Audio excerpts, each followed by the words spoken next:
isany hafaliana fa tonga nino hoe fenifeny fo ravoravo zany saina vafy mantsy ilay mesia io ateraka indray zazakely mena vava voaosotro mpanjaka izy no lay mahery lay mpanjaka ilay mpanjaka noely mpifaliana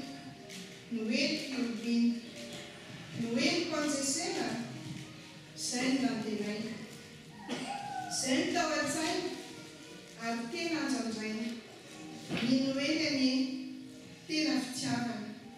zay zaraina amin'ny lalana tsy noely fenoely fa ho noely mpamonjena tsy ho noely fotsiny amin'diavy fa noely tsy manavaka ka nasalama na manavy dia ankisika mba hivavaka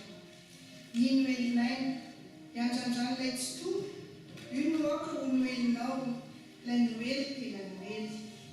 ho antsika kehitriny mankalaza ny noely faly izahay nahazo noely vaovao noelinaina ho famonjena zao tontolo zao ka raisy tompony fanimba tenanay ho voninahitra ao noelinaina